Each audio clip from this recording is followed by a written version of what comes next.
Hello दोस्तों, नमस्कार। कैसे हैं आप सभी लोग।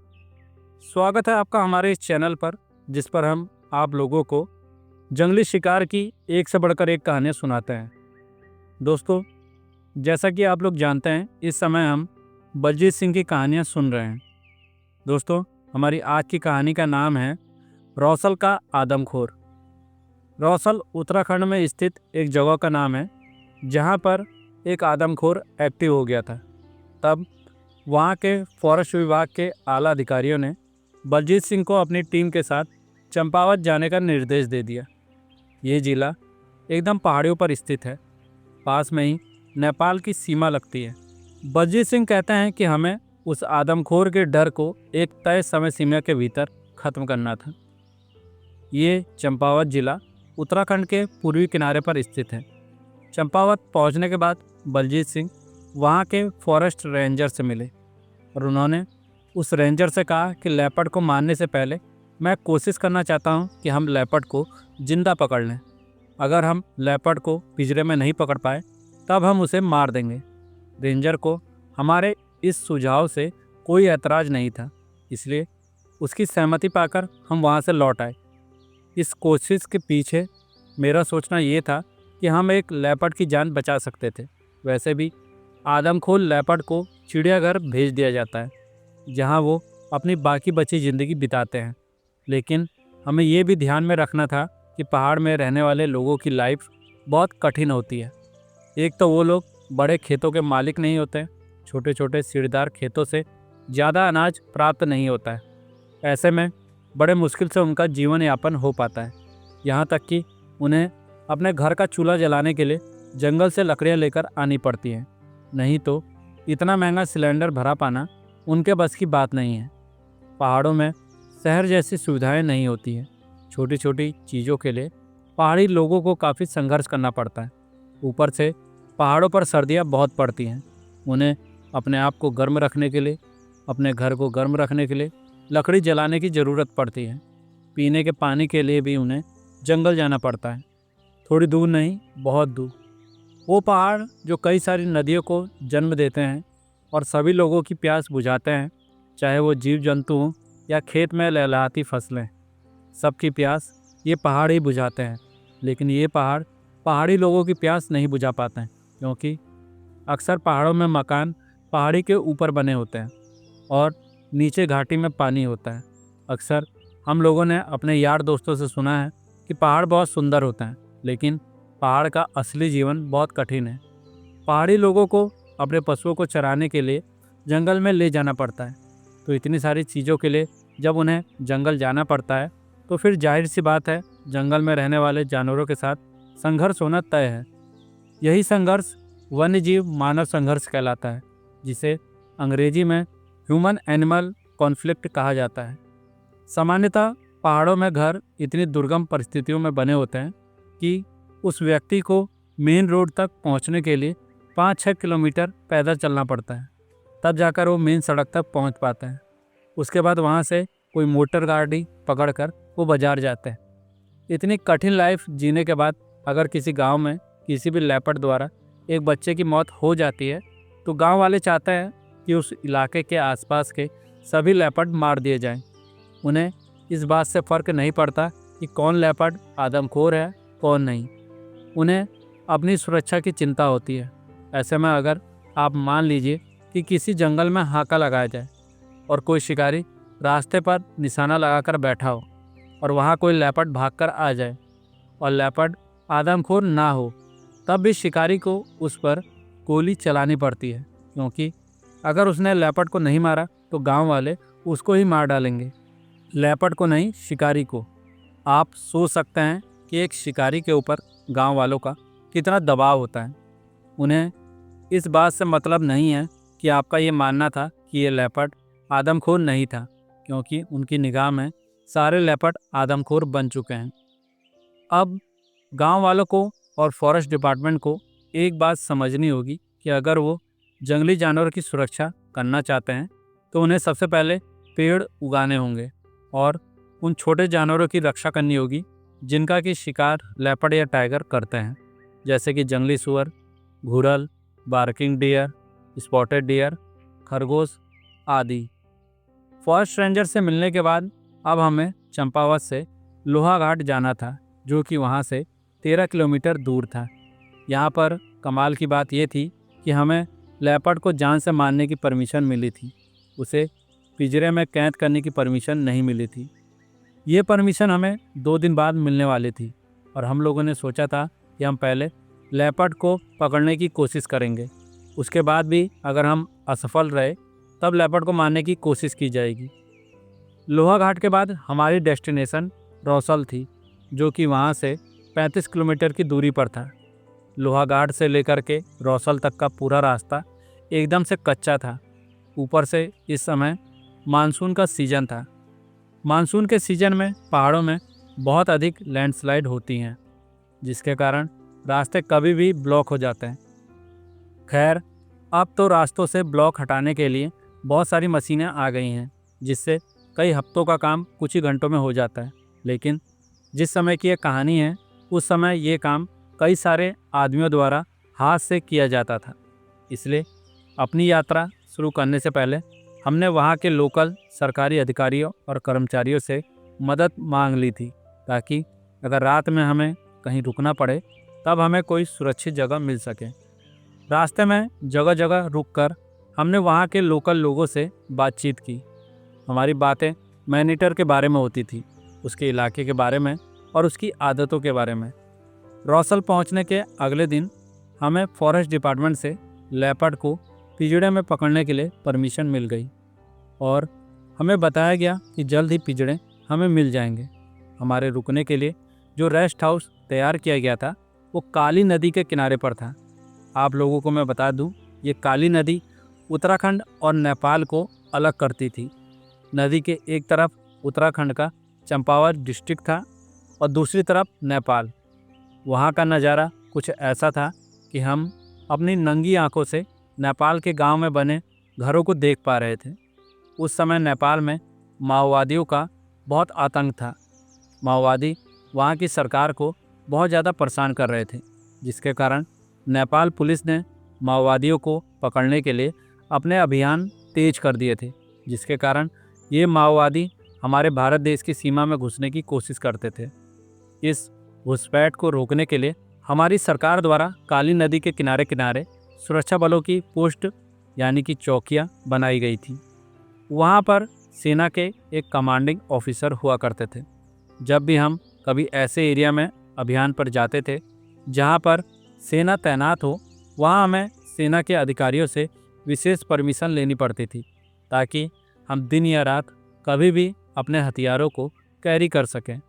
ऐसी परमिशन की ज़रूरत हमें यहाँ भी थी, इसलिए हमने वहाँ के कमांडिंग ऑफिसर से मुलाकात की। कमांडिंग ऑफिसर बहुत सज्जन आदमी थे और वो पहाड़ी लोगों की परेशानियों को भली भांति समझ रहे थे, इसलिए उन्होंने हमें ये परमिशन तुरंत दे दी। ये परमिशन हमें मौखिक नहीं, लिखित में दी गई थी, ताकि ज़रूरत पड़ने पर हम इसे दिखा सकें। नहीं तो कोई भी हमें माओवादी समझकर गोली मार सकता था, क्योंकि हमारे हाथों में हथियार रहते थे। जब हम फॉरेस्ट रेस्ट हाउस से वापस लौटे तब हमारे रसोइये ने बताया कि यहाँ ना तो पीने का पानी है, ना ही बिजली है। बिजली की आवश्यकता हमें अधिक नहीं थी, हमें केवल उजाले के लिए एक आध बल्ब जलने की आवश्यकता थी, लेकिन पानी की समस्या विकट थी। उसका समाधान हम लोगों को ही करना था। आसपास के लोगों से पूछने पर पता चला कि वो लोग वहाँ से 8 किलोमीटर दूर एक प्राकृतिक झरने से पीने का पानी लेकर आते हैं और हमें भी पीने का पानी वहीं से लाना होगा। हम लोगों के पास पानी ढोने के लिए 4 20-20 लीटर के गैलन थे। अपने 3 आदमियों के साथ मैंने भी अपने हाथ में एक 20 लीटर का गैलन लिया और हम लोग 8 किलोमीटर दूर से पानी लाने के लिए चल पड़े। मैंने अपनी राइफल अपने साथ ले ली थी। इस इलाके में आदमखोर से कब मुठभेड़ हो जाए कौन जानता है। हम लोग बहुत सावधान होकर पानी के झरने तक पहुँचे और सकुशल बिना किसी अनहोनी के वापस लौट आए। इस तरह पानी की समस्या को हमने एक दिन के लिए सुलझा लिया था, लेकिन आगे भी हमें रोज़ ऐसा करना पड़ा। कुल मिला के हम लोग रेस्ट हाउस में सेटल हो गए। अगले दिन एक्शन लेने का टाइम था। अगले दिन सुबह हम उन पिंजरों को चेक करने के लिए गए जो कि जीप में लोहा घाट से लाए गए थे। अब ये लोहे के पिंजरे बहुत भारी थे। उन पिंजरों को देख के हमारे मन में एक ख्याल आया कि फॉरेस्ट डिपार्टमेंट को अपने पिंजरे के डिज़ाइन में थोड़ा इम्प्रूवमेंट करना चाहिए, क्योंकि ये मैदानों के लिए ठीक है जहाँ पर गाड़ी से ये पहुँच जाते हैं, लेकिन जहाँ पहाड़ हैं वहाँ पर इनको कई भाग में होना चाहिए जो बाद में एक साथ असेंबल हो जाएं, क्योंकि पहाड़ पर इन्हें मोटी लकड़ियों से बांध कर मजदूरों की पीठ पर ही ले जाना होता है। जहाँ पर आदमखोर के आने की संभावना हो वहाँ पर इसे प्लेस करना बहुत मुश्किल ही नहीं नामुमकिन हो जाता है। जहाँ पर हम लोग पिंजरा लगाना चाहते थे वहाँ तक हम पिंजरे को पहुँचा ही नहीं पाए, इसलिए मजबूरी में हमें पिंजरों को ऐसी जगहों पर लगाना पड़ा जहाँ पर लेपर्ड के आने की संभावना कम थी, या यूँ कहें आदमखोर लेपर्ड के आने की संभावना ना के बराबर थी।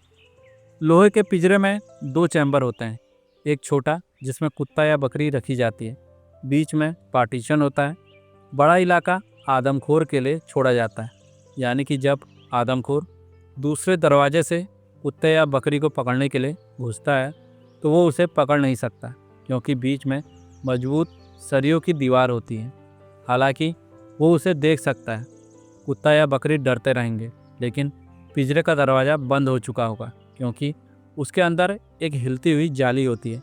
जैसे ही टाइगर या लेपर्ड उस कुत्ते या बकरी को टच करने के लिए उसे छूते हैं, वो लटकती हुई जाली हिलती है, ऊपर से कुंदा हट जाता है और पीछे से दरवाज़ा गिर जाता है और वो तेंदुआ या टाइगर पिंजरे में कैद हो जाता है।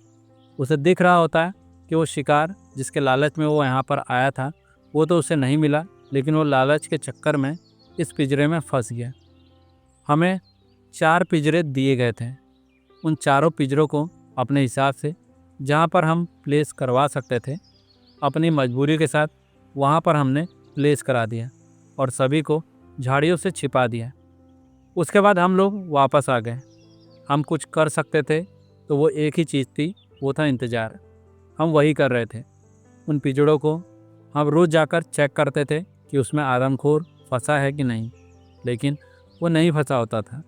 हमें रोज़ 15 किलोमीटर चलना होता था उन पिंजड़ों को चेक करने के लिए। करते करते 7 दिन बीत गए। 8वें दिन हमने दूर से देखा कि जो पिंजरा था उसका दरवाज़ा गिरा हुआ था। हमें ये देख के बहुत खुशी हुई। कम से कम एक तेंदुए को हमने मरने से बचा लिया, लेकिन हमारी खुशी कुछ ही देर की थी। जैसे ही हम नज़दीक पहुँचे तो हमें मालूम चला पिंजरे का दरवाज़ा तो गिर गया है, लेकिन अंदर कोई जानवर नहीं है। वहाँ पर सिर्फ बकरी है जिसे हमारे द्वारा बांधा गया था। लेकिन ताज्जुब की बात थी कि वहाँ पर हमें मैनीटर के पैरों के निशान मिल गए। इसका मतलब वो मैनीटर यहाँ पर आया था, लेकिन फिर वो पिंजरे के अंदर से किस तरह से बाहर निकल आया ये हम लोगों को समझ में नहीं आ रहा था। हम लोगों ने ध्यान से देखा तो लोहे के कुछ सरिये मुड़े हुए थे और लेपर्ड द्वारा पिंजरे की दीवार के नीचे एक बड़ा सा गड्ढा खोदा गया था।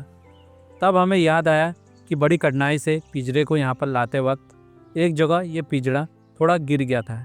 शायद उसके सरिये थोड़ा सा बाहर निकल आए होंगे। बाकी का काम उन्हें टेढ़ा करने का उस मैनीटर ने कर दिया होगा। वो उन्हें टेढ़ा करके वापस निकल गया। लेपर्ड हमारे पिंजरे से बच निकला था। हम लोगों के वहाँ पहुँचने के बाद से अब तक वो आदमखोर 2 और इंसानों की जान ले चुका था। अब हम लोगों पर फॉरेस्ट डिपार्टमेंट और गांव वालों का प्रेशर बढ़ता जा रहा था। उस आदमखोर को गोली मारने के लिए बहुत दबाव था, और क्योंकि एक बार पिंजरे में फंस के मैनीटर निकल चुका है, हम समझ गए थे कि अब वो पिंजरे के पास फटकेगा भी नहीं। अब हम उस तेंदुए की जान बचाने में असफल हो चुके थे। हालांकि वो पकड़ा जाता तो जिंदा तो रहता, लेकिन चिड़ियाघर में बाकी की लाइफ जीता। इस घटना के 2 दिनों के बाद हम आदमखोर को ढूंढ रहे थे तो हमने देखा कि बड़ी चमकदार रोशनी सामने की तरफ से आ रही है। ऐसा लग रहा था सामने से कुछ लोग आ रहे हैं। जब वो लोग हमारे नज़दीक पहुंच गए तो हमें मालूम चला कि नीचे घाटी में लेपर्ड द्वारा एक 11 साल की लड़की मार दी गई है, जिसके कारण कुछ लोग लड़की की बॉडी को ढूंढने जंगल में गए थे और बाकी के लोग हमें खबर देने के लिए हमारी तरफ आ गए थे। उन लोगों के हाथ में पेट्रोमैक्स लैंप था, जिसकी रोशनी बहुत दूर तक जाती है। हम उन लोगों के साथ घटना स्थल की तरफ बढ़ चले। 2 घंटे लगातार चलने के बाद भी वो जगह नहीं आई। तब हमने उन लोगों से पूछा कि हमें और कितना चलना है। उन लोगों ने सामने की तरफ दूर पहाड़ी पर एक रोशनी की तरफ इशारा करते हुए कहा कि हमें अभी उतना दूर और जाना है। मैदानी क्षेत्र में पला बड़ा होने के कारण हमें पहाड़ों में चलने में काफ़ी तकलीफ़ होती थी। अभी हम आधा रास्ता ही तय कर पाए थे। अभी हमें आधा दूर और जाना था। करीब 2 घंटा हमें और चलना पड़ा। तब हम उस घर में पहुंच गए जिस घर की लड़की को लेपर्ड उठा ले गया था। गांव से किनारे वो एक अकेला घर बना हुआ था। अब इस गांव का नाम सुला था और ये घर गांव से काफ़ी दूरी पर था। जब तक हम वहां पर पहुंचे थे तब तक गांव वालों ने उस लड़की की बॉडी को रिकवर कर लिया था और उसे घर पर वापस ले आए थे, जिसके कारण अब हम लोगों के हाथ से एक बहुत अच्छा मौका निकल चुका था। क्योंकि अगर वो लोग लड़की की बॉडी को वापस नहीं लाए होते तब जंगल के अंदर ही मचान बनाया जा सकता था और जब वो लेपर्ड लड़की की लाश को खाने आता तब उसे मार दिया जाता। खैर, अब हमें ये जानना था कि ये घटना घटित कैसे हुई। परिवार वालों के अनुसार ये लड़की अपने नाना नानी के घर आई हुई थी। लड़की का नाना अपने 2 परिवार वालों के साथ घर के सामने लकड़ी के तख्ते पर बैठा हुआ था। उनकी पीठ घर की तरफ थी और वो सामने के जंगल की तरफ मुंह कर कर बैठे हुए थे। उन लोगों के हाथ में तंबाकू वाला हुक्का था। घर की महिलाएं खाना बनाने में बिजी थी। पहाड़ों के मकान 2 तल्ले के होते हैं, यानी कि ग्राउंड फ्लोर पर वो अपने पशु चारा अनाज रखते हैं और खुद रहते हैं फर्स्ट फ्लोर पर। जो फर्स्ट फ्लोर होता है ज़मीन से 8 या 9 फीट की ऊंचाई पर होता है। ये घर भी ऐसा ही था और घर का मुंह गांव की तरफ नहीं जंगल की तरफ बना हुआ था। अब जो फर्स्ट फ्लोर था उससे 4 फीट नीचे एक ढलान वाला रास्ता था जो कि जंगल की तरफ जा रहा था। शाम के 6 बज रहे थे। वो लड़की भी खेलते खेलते अपने नाना के पास जाकर बैठ गई थी। अचानक से वो उठी। नाना ने पूछा, कहाँ जा रही है? वो बोली, मैं बाथरूम के लिए जा रही हूँ। तो नाना ने कहा कि यहाँ पर आदमखोर बाघ घूम रहा है, जंगल की तरफ मत जाओ। अहाते के किनारे जहाँ रास्ता जा रहा है वहीं पर बाथरूम कर लो। अब जैसे ही वो अहाते के किनारे रास्ते के पास बैठी, मैनीटर वहाँ पर इसी मौके के इंतज़ार में था। अब भगवान जाने वो कब से इस मौके के इंतज़ार में था। उसने उस लड़की को गर्दन से उठाया और जंगल में लेकर भाग गया। जैसे ही मैनीटर ने लड़की को उठाकर भागना शुरू किया, लड़की चिल्लाई और उसके पीछे 3 लोग भागे, यानी कि उसके नाना और 2 आदमी जो कि उस लड़की से मात्र 6 फीट की दूरी पर बैठे थे। अब ये 3 लोग थे जो उस घर में पुरुष थे, बाकी सब महिलाएं थीं। इन लोगों ने लेपर्ड का तब तक पीछा किया जब तक कि लेपर्ड ने बच्ची को छोड़ नहीं दिया, लेकिन लड़की के गले से बहुत ज़्यादा खून बह चुका था, जिसके वजह से वो बच नहीं पाई। और जब तक हम लोग वहाँ पर पहुँचे थे, ये बॉडी उठाकर वापस घर के पास ले आए थी। अहाते में लड़की की बॉडी रखी हुई थी। हमारे रिक्वेस्ट करने पर लड़की के नाना ने वो डेड बॉडी हमारी जिम्मेदारी पर छोड़ दी। क्या पता मैनीटर भूखा हो और उस घर के अहाते में दोबारा आई, क्योंकि घर छोटा था। हमें मालूम था कि हम लोग उस घर के अंदर रुक नहीं पाएंगे। हमारे लिए भी बेहतर उपाय था कि हम बरामदे में बैठ के जगराता करें।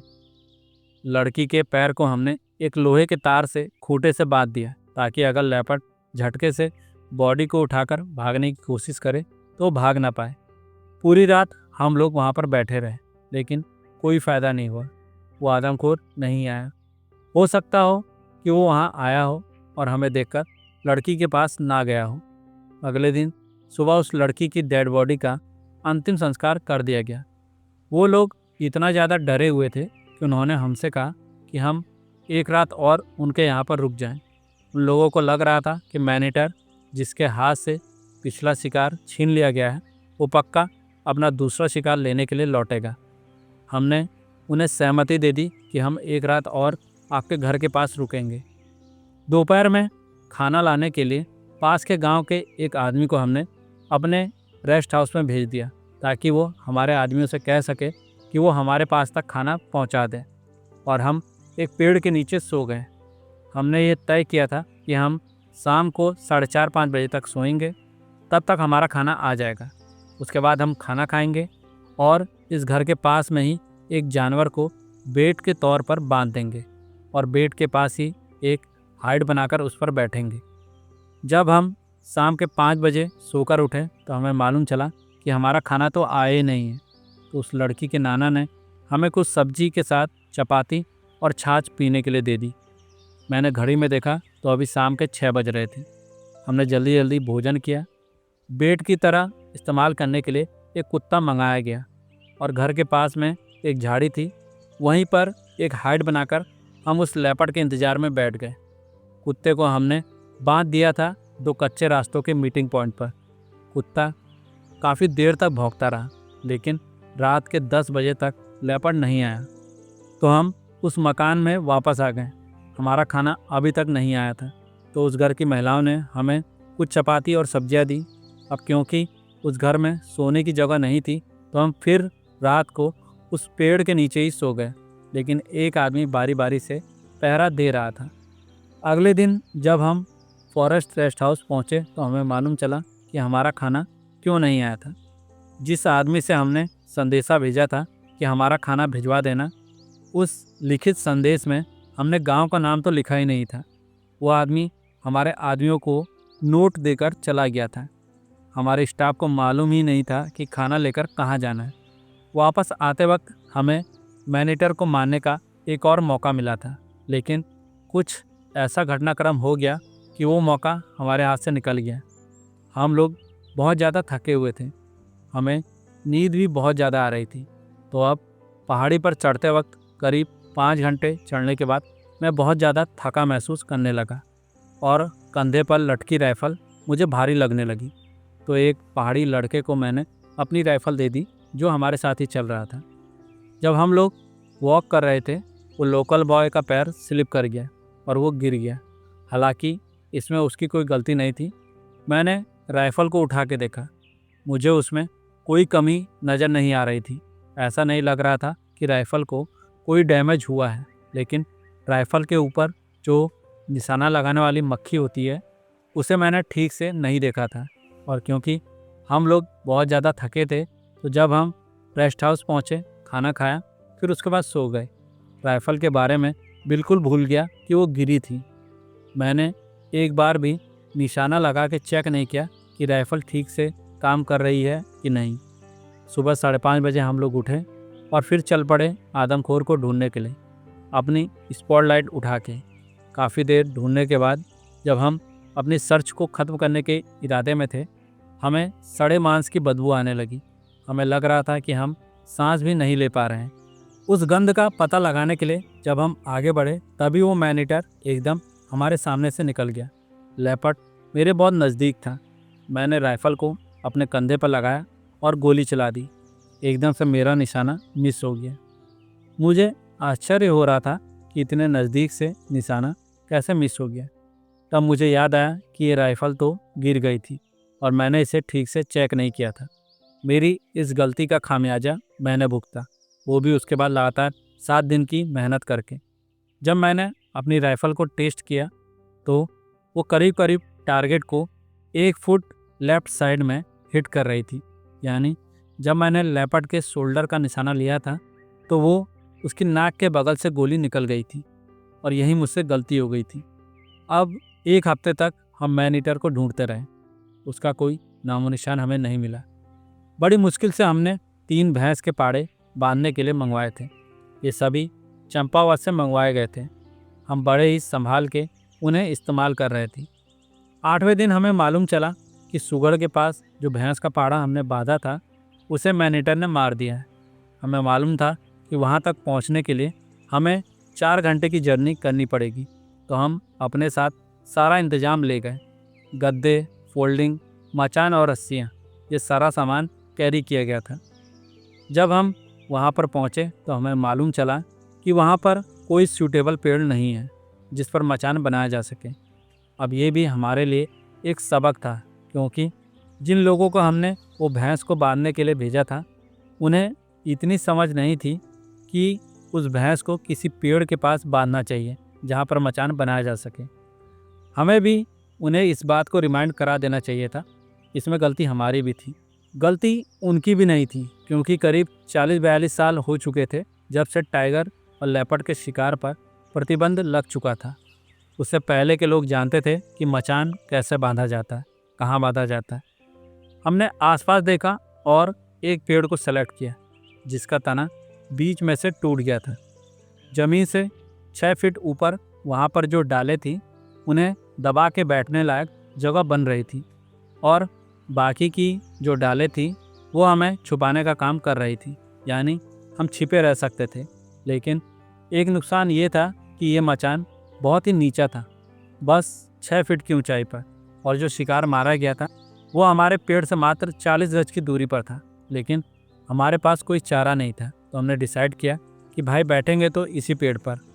अब जहाँ पर हम बैठ रहे थे हमारी पीठ एक पहाड़ी की तरफ थी, यानी कि अगर मैन ईटर उस पहाड़ी की तरफ से आता तो वो हमें पहले ही देख लेता, क्योंकि वहाँ पर पेड़ की डाल नहीं थी।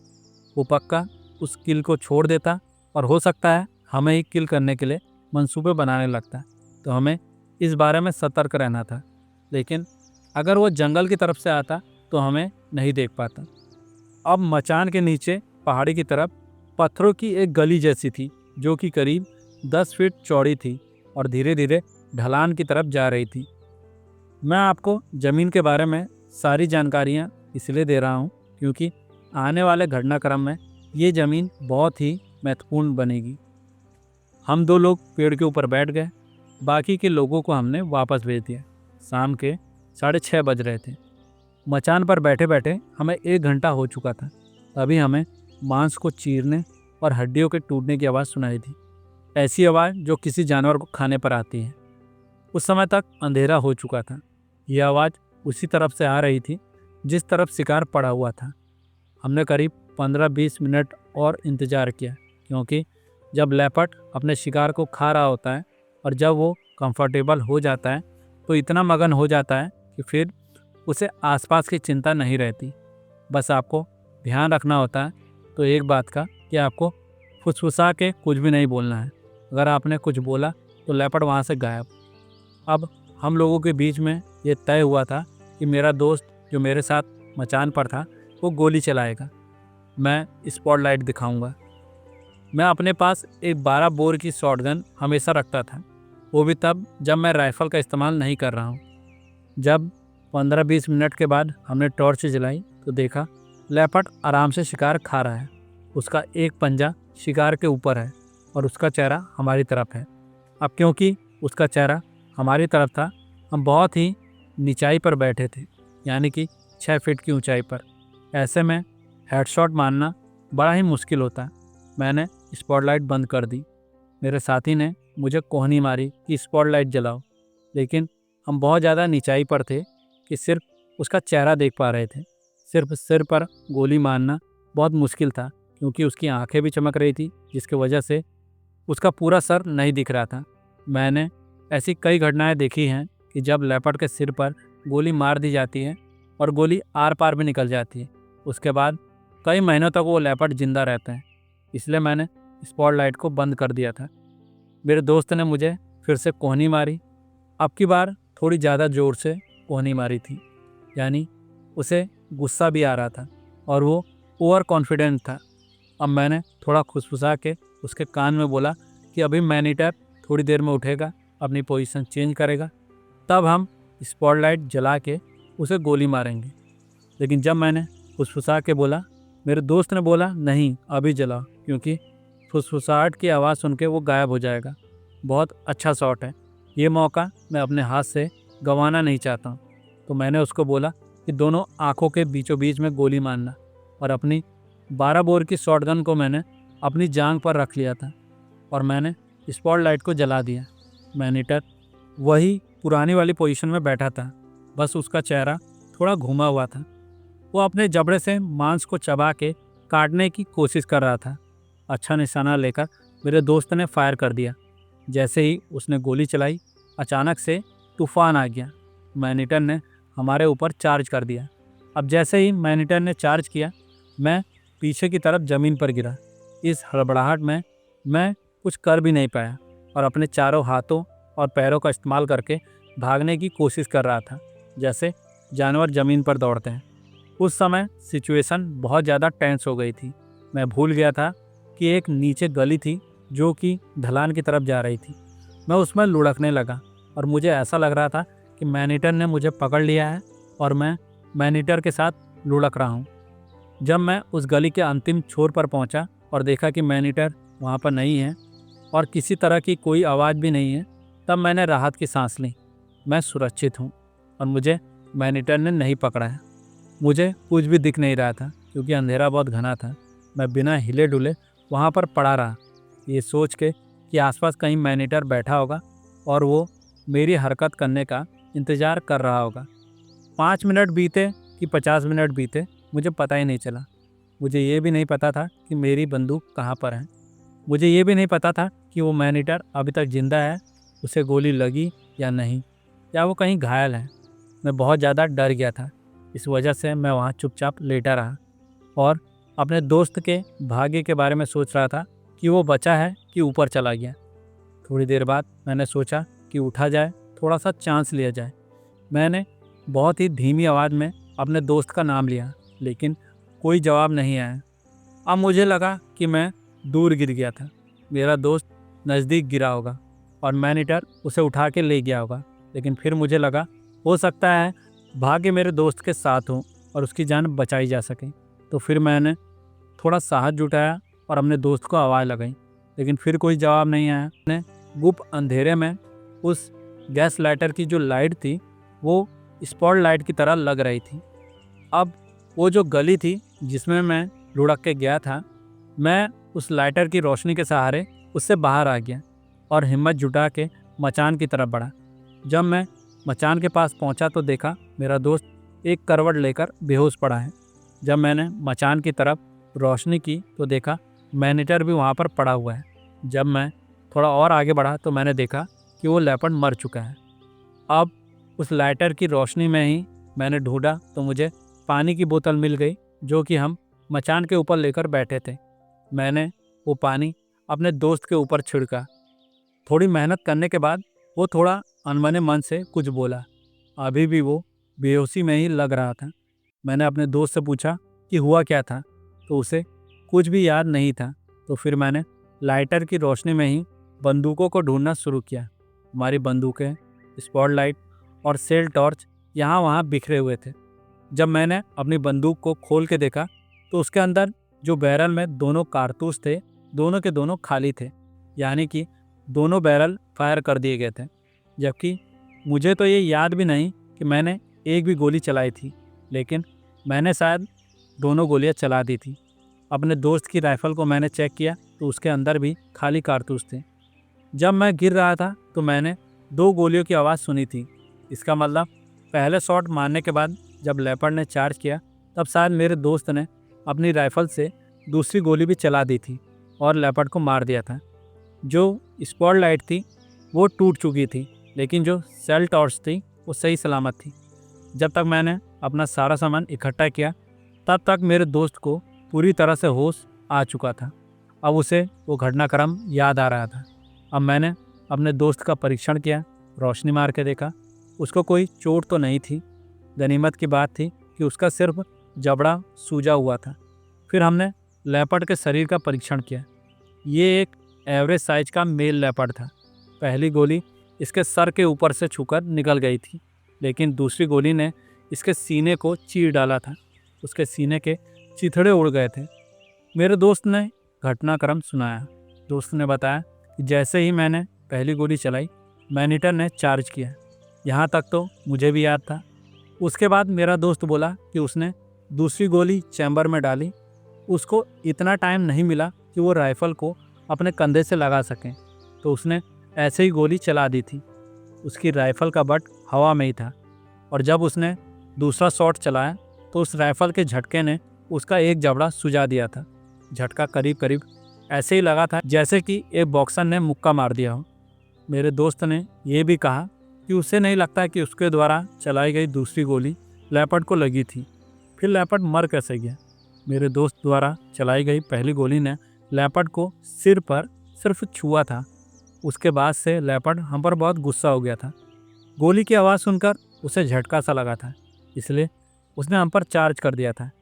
12 बोर की शॉटगन जो कि मेरी जांघ पर रखी हुई थी, लेकिन मेरे हाथ में स्पॉटलाइट भी थी, तो मैं तुरंत ही कुछ नहीं कर पाया। तो हुआ ये था, मेरे राइफ़ल के ट्रिगर पर मेरी उंगली थी।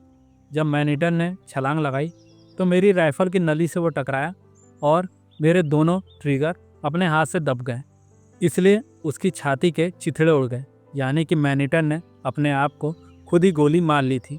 राइफ़ल मेरी थी। हम लोग मौत के मुंह से वापस निकल आए थे। कोई भी गांव वाला और कोई भी फॉरेस्ट वाला गोली की आवाज़ सुनने के बाद वहां नहीं आया था, क्योंकि ऐसा करने से हमने ही उन्हें मना किया था।